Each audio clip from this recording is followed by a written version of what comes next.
주님이 도적같이 오신다는 그런 표현 속에는 주님이 임하시는 것과 주님이 나타나시는 것, 이 둘 다의 표현에 해당된다고 생각을 합니다. 먼저는 주님은 구속을 위해서 인자로 자기 땅, 자기 백성들에게 오셨죠. 어.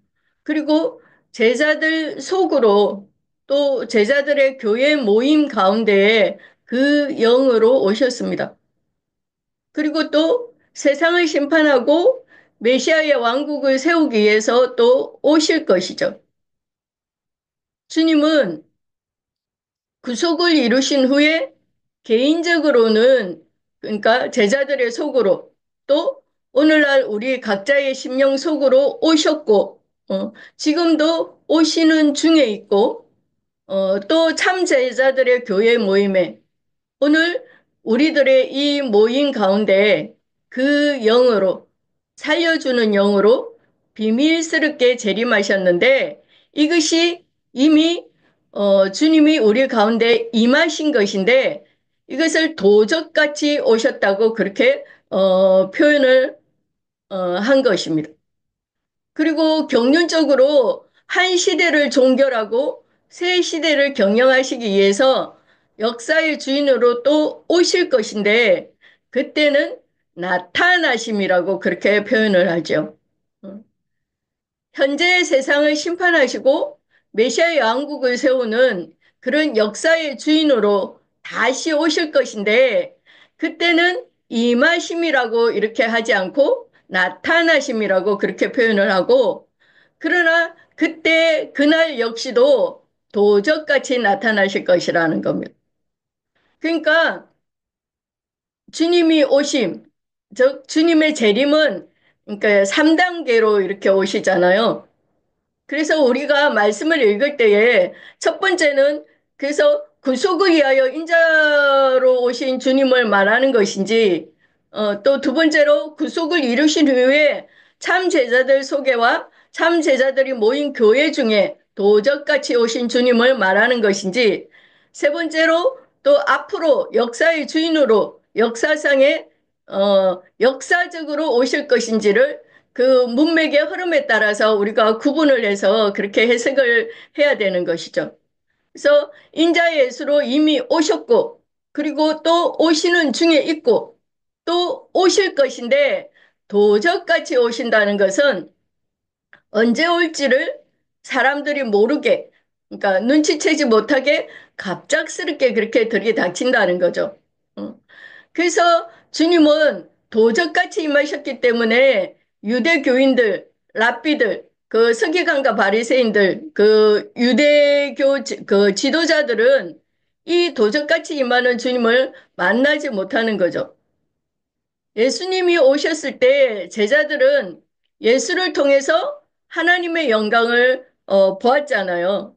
근데 유대인들은 유대 지도자 그 랍비들 그들은 나사렛 예수 갈릴리의 그 볼품없는 그런 자 자기들과는 그 사뭇 다른 그런 말씀을 전하면서 그 볼품없는 사람이 어쩌면 뭐 꼴값을 뜨는 그런 초라한 예수로밖에 그들에게는 안 보이는 거예요. 그래서 마태복음 13장 13절에서 16절을 한번 보겠습니다. 그러므로 내가 그들에게 비유로 말하는 것은 그들이 보아도 보지 못하며 들어도 듣지 못하며 깨닫지 못함이니라. 이사야의 예언이 그들에게 이루어졌으니 일렀으되 너희가 듣기는 들어도 깨닫지 못할 것이요 보기는 보아도 알지 못하리라.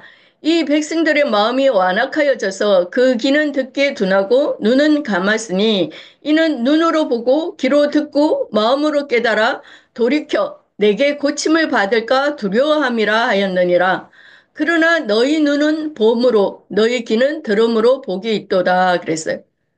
그 영이 되신 예수 그리스도께서 계시의 말씀을 믿고 회개하고 돌이킨 그런 영혼들을 다시 살리시고 그들 속으로 도둑같이 이르신 것은 어, 그런 불신자들에게는 모르게 하기 위함이라는 것이에요. 어. 아까 마태복음 24장 말씀을 읽은 것 같은데 한 번 더 읽어볼게요. 저는 42절에서 47절까지 읽겠습니다. 마태복음 24장 42절에서 47절이요.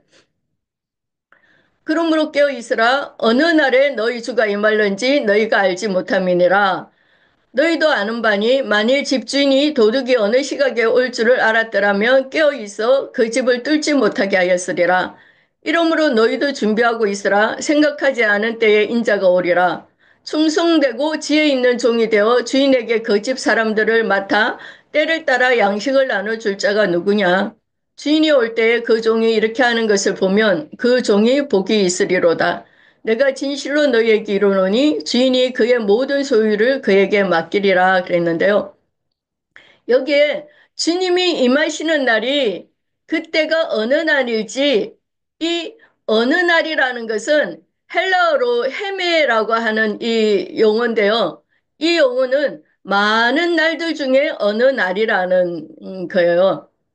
그래서 많은 날들은 복수잖아요. 그런데 그 많은 날들 중에 어느 한 날, 단수인 거죠. 그러니까 많은 날들 중에 어느 날 주가 갑자기 임하실는지 모른다는 거예요. 그래서 43절을 보면 너희도 아는 바니 만일 집주인이 도둑이 어느 시각에 올 줄을 알았더라면 깨어있어 그 집을 뚫지 못하게 하였으리라. 이러므로 너희도 준비하고 있으라. 생각하지 않은 때에 인자가 오리라 그랬어요. 여기 집주인이라고 했는데 이 집은 하나님의 집, 교회를 말하는 거잖아요. 그래서 지금 이 마태복음 24장 말씀은 인자로 오신 예수님께서 제자들에게 지금 해주시고 있는 말씀인데요. 예수님의 재림, 예수님의 다시 오심에 대해서 도둑이 오는 것으로 그렇게 비유를 해서 말씀을 하시고 있습니다. 그래서 인자로 이미 오신 주님이 죽고 장사되고 부활승천하신 후에 또 한 번 다시 오시는데 이때는 도둑같이 제자들 속으로 오실 것이라는 거예요. 근데 기독교계에서는 예수님이 뭐 하나님 보좌 우편에 앉아 계시다가 몇 년도 몇 월 며칠 날에 뭐 어떤 때에 지구상으로 다시 재림해서 내려오시기 위해서 뭐 나팔 부는 그런 천사들을 동원해 가지고 장공 하늘에 뭐 이렇게 떠다니는 그런 구름을 타고 그렇게 무슨 프레이드라도 하듯이 요란스럽게 그렇게 지상으로 내려오실 것이라고 그들은 그렇게 믿고 그런 주의 재림을 고대하고 있잖아요. 기독교계인들이. 어. 근데, 사도행전 1장에서 제자들이 성천하신 주님의 모습을 본 그대로, 너희 가운데서 하늘에 올려지신 이 예수는 하늘로 가심을 본 그대로 오리라 라고 다시, 예수님께서 오실 것을 이렇게 하고 있는데, 예언하셨는데, 오순절날, 구름인 치천사들을 대동하고 주님의 교회로 임하심으로 이 말씀이 이루어졌죠. 그러니까 그 영으로 오시는 주님은 도둑같이 이미 2000년 전에 참 제자들인 예수님의 제자들에게 오셨고 그리고 오늘날도 우리 속으로 오셨고 또 여전히 오시는 중에 있는데 기독교인들이 생각하는 것처럼 그렇게 요란스럽게 오시는 것이 아니라 도둑이 오는 것 같이 사람들이 눈치채지 못하게 그렇게 갑작스럽게 들이닥친다는 것입니다. 이것을 실제적으로 우리에게 적용을 하면 예수님의 다시 오시면 그 전도자들의 그 전도하는 나팔 소리, 즉 그 전도의 말씀을 통해서 그 말씀을 믿고 영접하는 이들의 그 영과 마음에 임하시는 것을 그런 뜻을 의미하는 것이지 천사들을 막 대동해서 트럼펫을 불면서 그렇게 오는 것이 아니라는 거예요. 어. 그리고 또 앞으로 공개적으로 모든 사람이 다 알 수 있도록 역사의 주인으로 또 오실 것이라는 겁니다. 그래서 그날들은 제자들이 주님께서 맡기신 그 양들을 위해서 때를 따라 양식을 나누어주는 그런 사역을 충성스럽게 수행을 하다가 순교자의 수를 채우는 날, 즉 이방인의 때와 기한이 차기까지인 거죠. 응. 개인적으로는 주의 참 제자들이 주께서 맡기신 양들을 위해서 때를 따라 양식을 나눠주는 사역을 충성스럽게 수행을 하다가 이 생에서의 자기의 삶을 다 마치고 각자를 데려가시는 이 날들은 이방인의 때가 차기까지 모든 세대마다 이것이 반복이 되는 것이죠. 그래서 지금 오늘 우리의 세대까지 지금 이렇게 왔는데 이것이 그래서 이방인의 때다 이렇게 어, 말을 하고 또 은혜의 시대라고 이렇게 표현을 하죠. 그래서 이 이방인의 시대가 종결이 되면 오는 세상을 위해서도 그러니까 천년왕국 공의의 시대를 위해서 이제 역사의 주인으로서 한 시대를 종결하는 그런 공개적인 재림이라는 것이 있을 것인데 이것은 역사적인 재림이 있다는 거예요. 이 공개적인 재림은 임하심이라고 그렇게 표현하지 않고 나타나심이라고 이렇게 표현을 하고 이때도 그날은 어느 날에 닥칠지를 모르기 때문에 도덕같이 이렇게 오신다고 그렇게 말을 하고 있습니다. 계시록 22장 20절 말씀을 한번 보겠습니다. 계시록 22장 20절입니다.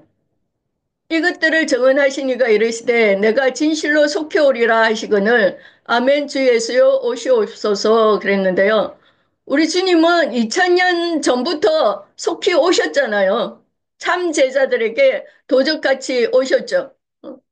그리고 나의 10년과 나의 마음에 내가 살아 생전에 내가 살아 있을 때 내 안에 이미 오셨고 또 계속 오시는 중이고 그리고 이 육신의 몸을 벗을 때는 영의 몸으로 그러니까 새 몸으로 갈아입고 주와 함께 영광 중에 나타나서 메시아의 왕국을 유업으로 받기를 우리는 고대하는 거죠. 그래서 골로새서 3장 1절에서 4절 말씀을 한번 보겠습니다. 그러므로 너희가 그리스도와 함께 다시 살리심을 받았으면 이의 것을 찾으라. 거기는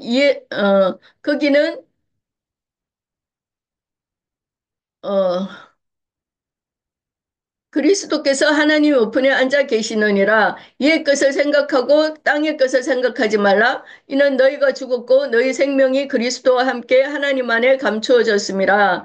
우리 생명이신 그리스도께서 나타나실 그때에 너희도 그와 함께 영광 중에 나타나리라 그랬는데요. 여기 1절에 너희가 그리스도와 함께 다시 살리심을 받았으면이라고 말하고 있는데 지금 받았다 이미 받았으면, 그러니까 과거형으로 이렇게 말을 하고 있는 것은 영이 살아났다는 말이잖아요. 그러니까 영이 살아났다는 것은 주님이 임하신 상태죠. 임하신 것이죠. 그리고 계속해서 이미 오셨던 주님이 또 반복적으로 계속 오시는 중인 거죠. 그래서 우리는 교회 생활을 통해서 오늘도 각자 우리 주님이 어느 만큼씩 이렇게 오셨잖아요. 각자의 심령에.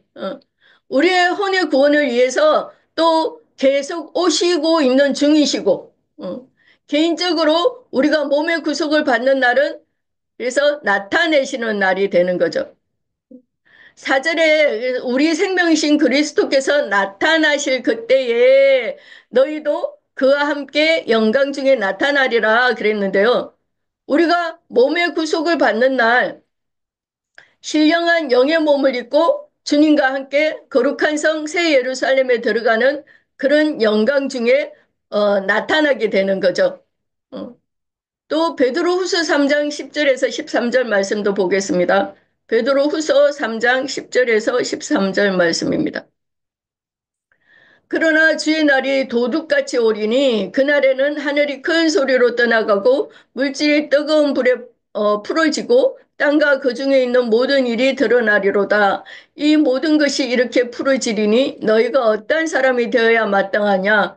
거룩한 행실과 경건함으로 하나님의 날이 임하기를 바라보고 간절히 사모하라. 그날에 하늘이 불에 타서 풀어지고 물질이 뜨거운 불에 녹아지려니와 우리는 그의 약속대로 의가 있는 곳인 새 하늘과 새 땅을 바라보도다. 그랬는데요.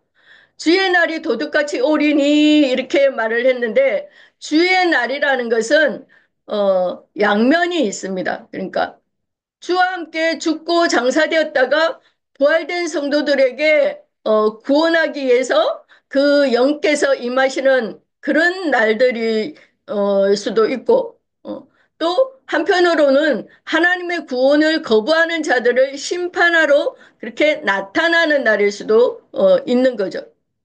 그래서 요한복음 10장 10절에는 도둑이 오는 것은 도둑질하고 죽이고 멸망시키려는 것뿐이요.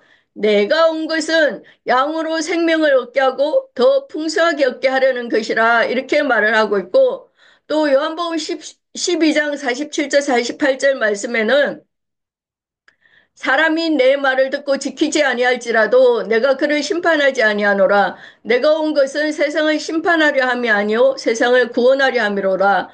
나를 저버리고 내 말을 받지 아니하는 자를 심판할 리가 있으니 곧 내가 한 그 말이 마지막 날에 그를 심판하리라 이렇게 말을 하고 있어요. 나를 저버리고 내 말을 받지 아니하는 자들 그들은 육체들이고 그죠? 우상 숭배자들이고 어? 그들을 심판하시고 또 한편으로는 복음을 믿는 참 제자들을 구원하러 임하시는 그 날들이 곧 주의 날인 것이죠. 그래서 계시록 3장 3절 말씀을 한번 볼게요. 그러므로 네가 어떻게 받았으며 어떻게 들었는지 생각하고 지켜야게 하라. 만일 일깨지 아니하면 내가 도둑같이 이르리니 어느 때에 네가 이르는지 네가 알지 못하리라 그랬고 또 계시록 16장 15절에는 보라 내가 도둑같이 오리니 누구든지 깨어 자기 옷을 지켜 벌거벗고 다니지 아니하며 자기의 부끄러움을 보이지 아니하는 자는 복이 있도다 그랬어요. 그러니까 주님의 이런 예언의 말씀의 성취는 그러니까 교회 중으로 이렇게 오실 때는 도둑같이 비밀스럽게 오시는 것이고 그다음에 이 예언을 완성해서 세상 나라를 심판하고 새로운 세상, 새 세상을 펼치러 오시는 것은 역사상으로 이루어지는 그런 일인 거죠. 그래서 우리는 그 영으로 도둑같이 재림하셔서 그리스도 예수 안에 있는 믿음을 이제 우리는 믿기만 하면 네가 구원을 얻는다 이렇게 말씀하신 그 믿음 안에 우리는 거하면서 그 영이 교회들에게 하시는 말씀 그 소리가 늘 또 끊임없이 우리에게 들려오는 그는 축복 속에 어, 있음을 너무너무 감사합니다. 이런 말씀들이 들린다는 것이 얼마나 놀라운 축복인지를 전도를 해보면 너무 실감하잖아요, 우리가. 그래서 아까 윤영재도 얘기를 했지만 그 모태신앙인, 그 청년이 30대 청년이라 그랬죠. 그 청년이, 어, 그 윤영재 금요일 아침에 병원에 이제 들어가서 수술을 받아야 되는데 그 청년을 전도하느라고 그날 새벽 2시까지 저희 집에서 이렇게 막 말씀을 나누었는데요. 그 청년의 그 마음에, 어, 적잖이 막 지진이 일어난 것 같은데, 그래서, 제가 4월에 연합 집회 때 장로 형제님을 소개해 주겠다고 얘기를 했었는데, 어, 그 말씀을 이미 충분히 나눈 그게 있어서 그런지 그렇게 거부하지 않더라고요. 거부하지 않고 날짜도 체크하고 숙소나 그런 일정에 대해서 이렇게 물어보고 그렇게 하더라고요. 그래서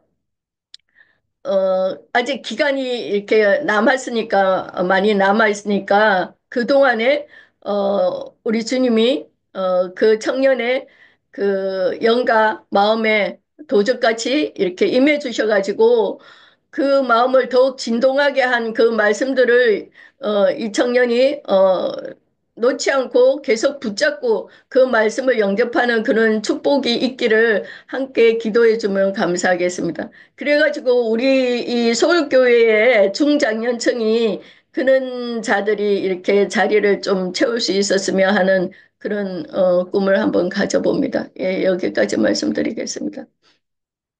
어, 또 뭐 말씀을 듣고 더 나누겠다 하는 말씀이 있습니까? 내가 예, 한마디만 자자만. 할게요.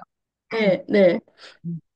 주님이 도적같이 오시는 것은 이제 세상에서도 그런 거예요. 도둑이 올 때는 원래 은밀하게 들어오지 막 나팔불고 떠들면서 도둑이 들어오는 건 아니잖아요. 세상에서도 보면은 도둑이 들어올 때는 뭐 장롱이나 뭐 냉장고나 큰 것을 도둑질하려고 들어온 건 아니고 진짜 값비싼 거 보석만 가져가려고 들어오는 것이지 또 가난한 집에는 그런 게 없잖아요. 좀 부유하게 잘 사는 집을 그렇게 도둑질하지 또 없는 집은 도둑질할 게 없으니까 들어가지 않거든요. 이게 대부분 여기 세상에서도 보석집에 보면은 그 시 팔고 하는 그 보석집 뭐라고 인가 생각이 안 나는데 그런데 들어가면은 도둑이 다 진짜 값비싼 그 보석만 가져가잖아요. 그러듯이 주님도 우리가 그 빛으로 이렇게 혼의 구원을 지금 이뤄가는 중인데 완성이 되면은 더 이상 바울 사도처럼 이 세상에서 주님의 일을 다 마치고 이제 쉬게 될 때, 쉬려 들어갈 때는 자기를 위해서 면류관이 예비되었다고 이제 바울 사도도 그렇게 말씀하셨는데 우리가 교회 생활 통해서 이제 혼을 구원을 다 이뤄가면은 이제 보석으로 되면은 값비싼 보석으로 되면은 주님이 우리를 데려가지 않을까. 이 세상에서도 그 도둑이 값진 보석만 예, 훔쳐가듯이 주님도 우리를 이렇게 교회 생활 통해서도 그렇게 값진 보석으로 우리가 변화될 때에 주님이 그렇게 데려가지 않을까. 잠깐 그 말씀이 생각이 나서 했습니다.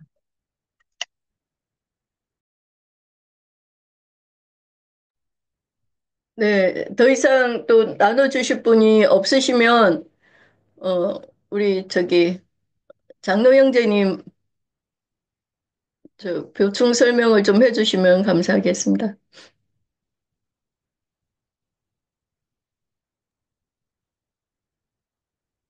네, 우리 지체들 참여한 지체들이 잘 증거했기 때문에 뭐 더 꼭 첨가를 해야 될 필요가 있는 것 같지는 않고요.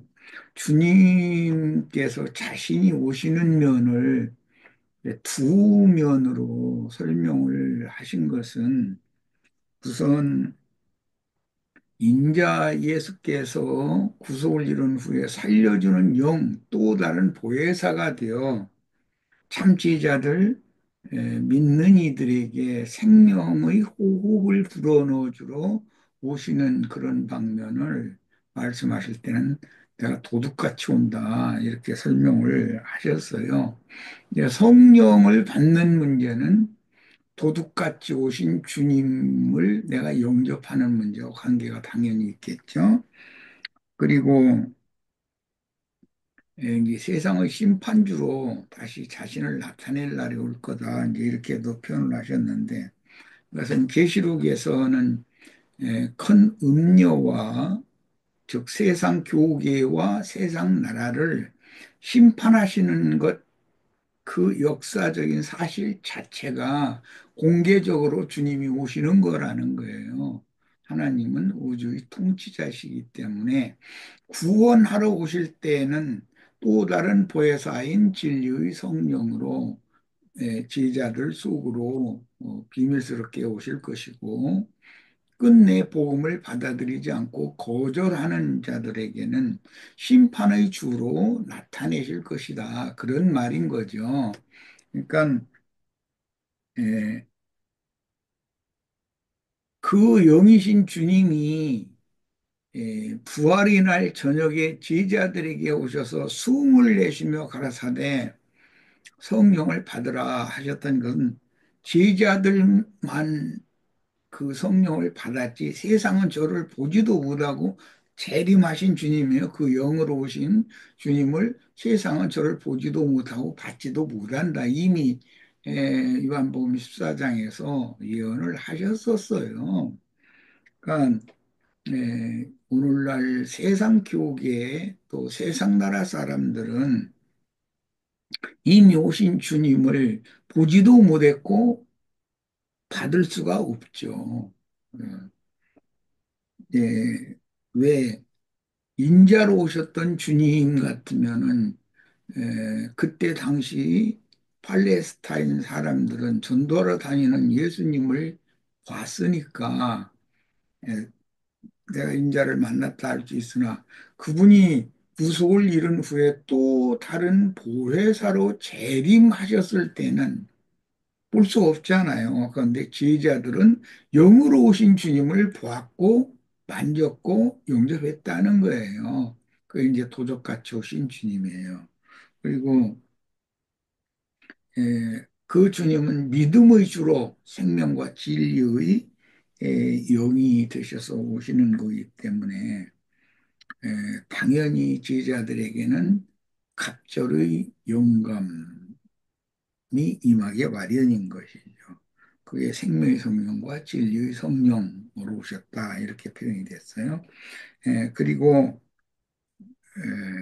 끝내 이제 도적같이 오시는 주님께서 경륜적으로 때와 기한을 두고 그렇게 매 세대 사람들에게 복음의 말씀을 맡은 지휘자들을 파송해서 계속해서 도적같이 오시는 주님은 그분의 말씀을 증거하는 대언자들의 영으로 도적같이 믿는 이들에게 심령과 마음으로 예, 오시다가 그 충만의 수가 채워지면 더 이상 받을 자들이 없는 그 세상은 심판을 해야 되기 때문에 이 계시록에서는 일곱 불대접을 맡은 천사들을 보내서 불을 땅과 바다에 쏟아 부어서 심판하는 심판주로 오신다는 거예요. 그건 역사상에 공개적으로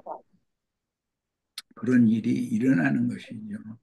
이 문제를 요한복음 14장에서 몇 절 읽고 계시록 16장에서 몇 절 읽고 이렇게 해서 마무리를 하겠습니다. 자, 요한복음 14장 다 같이 본인의 성경으로 한번 찾아보도록 하겠습니다.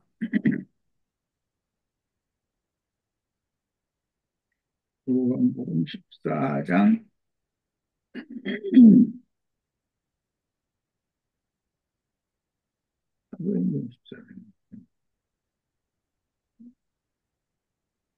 음, 14장 16절부터 봅니다. 17절 이렇게. 내가 아버지께 구하겠으니 그가 여기서 아버지께라는 건 자신 속에 계신 말씀을 말한 거예요. 그가 또 다른 보혜사를 너희에게 주사 말씀이 육신이 되셨고 육신이 되신 그 인자 예수는 마지막 아담 인자 예수는 살려주는 영이 되는 거예요. 두 번 되심이 있어요. 말씀이 육신이 되시는 것이 있고 그분이 구속을 이룬 후에는 마지막 아담은 살려주는 영이 되셨나니 두 번 되는 거예요. 기독교계 삼일체 교리에서는 아주 이걸 막 아주 막 기를 쓰고 반대하죠. 말씀은 육신이 되어서 오셨고 육신이 되어 오신 예수는 살려주는 영이 또 되셔서 재림하는 거예요. 그러니까 초림, 재림이라는 말은 말씀이 육신이 되셨을 땐 초림, 그다음에 그 육신이 살려주는 영이 되어서 오시면 재림이란 말인 거예요. 그런데 기독교계는 재림이라는 개념이 심판주로 오시는 그 개념만 갖고 있는 거죠. 자, 이제 16절 다시 봅니다. 내가 아버지께 구하겠으니 그가 또 다른 보혜사를 여기 또 다른 보혜사라는 말은 지금 현재 인자로 오신 분이 보혜사로 오셨잖아요. 중보자, 변호자, 세리 창기 모든 죄인들 회개하는 사람들의 그 모든 죄가를 하나님의 심판대에서 변호해 주는 보혜사, 중보자로 오셨잖아요. 변호자로. 인자 예수가 그 일을 하셨다는 거예요. 그런데 영이 되어서 오시면 또 다른 보혜사로 회개하는 모든 죄인들을 하나님 앞에서 중재하고 변호해 주는 영으로 오신다 그 말이에요. 여기 또 다른 보혜사로 오시는데 또 다른 보혜사로 오시는 것이 도적같이 오는 주님이다라는 말을 지금 설명하고 있어요. 또 다른 보혜사를 너희에게 주사 영원토록 너희와 함께 있게 하시리니 그는 진리의 영이라 세상은 능히 그를 받지 못하나니 도적같이 오시는 주님을 세상은 보지도 못하고 받지도 못한다. 이게 그때 당시는 유대교와 로마 제국을 세상이라고 그런 거지만 이게 두 짐승 나라예요. 그러나 현대도 기독교계와 인간 나라라는 것은 세상 나라예요. 그런데 세상은 이 진리의 영을 보지도 진리의 영으로 오신 재림하시는 주님을 볼 수도 없고 받아들일 수도 없다. 이렇게 설명하셨어요. 세상은 등이 그를 받지 못하나니 이는 그를 보지도 못하고 알지도 못합니다. 말씀이 육신이 되셨던 분이 마지막 아담이신 그분이 살려주는 영이 되어져서 믿는 이들의 속으로 임하시는 거, 이게 도적같이 오시는 건데, 이게 세상에는, 세상 사람들에게는 불가능한 일이다라는 말이에요. 그러나 너희는 그를 아나니 또 다른 보혜사 진리의 영으로 오신 예수님을 안다 그 말이에요. 그는 너희와 함께 거하시며 또 너희 속에 계시겠습니다. 각자 속에 계실 뿐이라 지휘자들의 모임 너희와 함께 계신다. 양명이 있어요. 자, 이제 쭉 말씀이 이어나가는데 내가 너희를 고아와 같이 버려두지 아니하고 너희에게로 오리라. 너희에게는 제자들에게요. 이 말씀의 실현이 부활하시던 날 저녁에 문을 닫고 있는 그 제자들의 모임 가운데 주님이 오셔서 숨을 내쉬며 가라사대 성령을 받으라 하심으로 이 예언 말씀이 이루어진 거죠. 그다음에 조금 있으면 지금은 살아계신 인자께서 하신 말이니까 세상은 다시 나를 보지 못할 것이로되 지금은 세상이 육신으로 오셨으니까 볼 수가 있지만 조금 있으면 영으로 오시면 세상은 볼 수 없다 그 말이에요. 너희는 나를 보리니 지지자들은 나를 본다 그랬어요. 부활하시던 날 저녁에 지지자들이 이 말씀과 같이 자신들에게 문을 닫고 있는 그곳에 자신들에게 오신 주님을 보았잖아요. 이는 내가 살아있고 너희도 살아있겠습니다. 그날에는 내가 아버지 안에 너희가 내 안에 내가 너희 안에 있는 것을 너희가 알리라 그랬어요. 이번에는 계시록 16장을 보겠습니다. 계시록 16장은 12절부터 여섯째 천사가 그 대접을 유브라데 강에 쏟아붓는 말씀 내용이죠. 또 여섯째 천사가 그 대접을 큰 강 유브라데에 쏟음에 강물이 말라서 동방에서 오는 왕들의 길이 예비되었더라. 이 동방에서 오는 왕들이 여기 먼저 나오고 있어요. 자, 그 다음에 두 번째, 또 내가 봄에 개구리 같은 새 더러운 영이 용의 입과 짐승의 입과 거짓 선지자의 입에서 나오니 그랬어요. 용과 짐승과 거짓 선지자는 동방에서 오는 왕들의 대적자들이고 동방에서 오는 왕들과 이 용과 짐승과 거짓 선지자가 실제로는 접전을 하는데 이게 아마겟돈 전쟁이라고 그러죠. 예, 문맥을 더 읽어 나가겠습니다.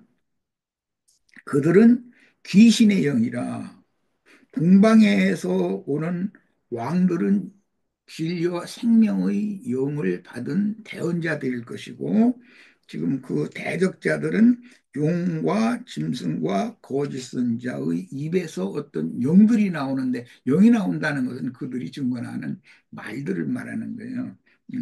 그런데 그들 입에서 나오는 전부 귀신의 영이라는 거예요. 이게 진리의 영이 아니죠. 진리를 대적하는 영이죠.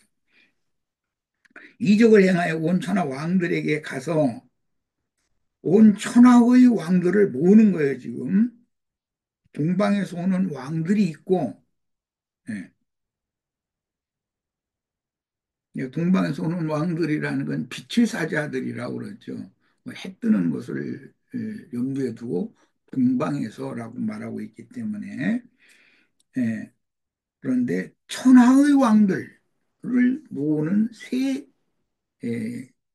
귀신의 영들이 있더라는 거예요. 두 영들 간의 전쟁이에요. 그러니까 하나님과 전능하신 이의 큰 나라에 있을 전쟁을 위하여 여기 하나님의 전능하신 이의 큰 날이라는 것이 공개적으로 재림하는 날이란 말이야. 너희가 인자의 날 하루를 보자 하되 볼 수 없을 것이다. 그런데 그날이 도둑같이 올 것이다. 예, 이런 말씀을 하셨었죠.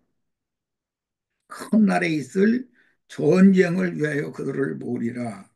이것이 심판주께서 역사상의 심판을 집행하시는 날들이라는 걸 알 수 있어요. 보라, 내가 도둑같이 오리니 누구든지 깨어 자기 옷을 지켜 벌거벗고 다니지 아니하며 자기 부끄러움을 보이지 아니하는 자는 복이 있도다.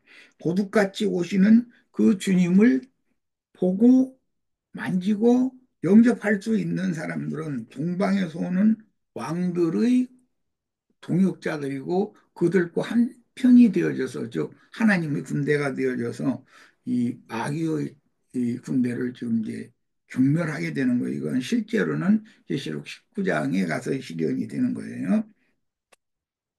새 영이 여기 새 영이라는 말은 이미 앞에서 13절에서 용, 짐승, 거짓 선지자를 말하는 거예요.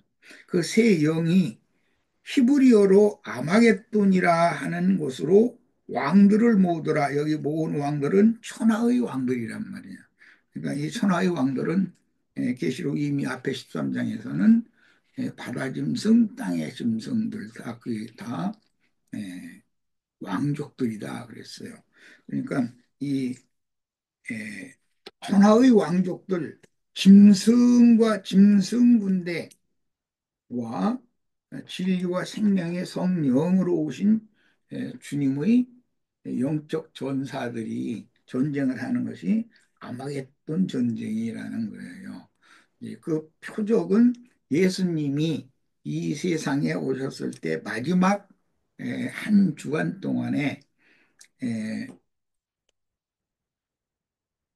유대교 각 파의 대표자들과 또 헤롯 왕 헤롯 땅의 대표자들 앞에서 말씀으로 진리를 증거해서 그들의 입을 막아버린 거예요. 이것이 영적 전쟁의 승리인 것이란 말이죠. 이런 일이 에, 오늘날 이제 세상 끝에 이방인의 충만에 찬 후에 또 반드시 역사상에 이루어질 거고 예수님이 그때 당시 전쟁에서 승리하시고 마지막에 선포하셨던 그런 예루살렘의 멸망 예언이 로마를 통해서 물리적인 전쟁을 통해서 예루살렘과 이스라엘이 멸망했었던 것처럼 그것은 이제 하나의 표적이고 세상 기독교계와 세상 나라가 진리 전쟁에 이어서 큰 음료인 그 기독교계와 세상 나라가 최후로 심판을 받게 될 것인데 그것이 역사적으로 주님의 예언이 응한 이루어진 공개적인 대립이다. 그런 뜻입니다. 예.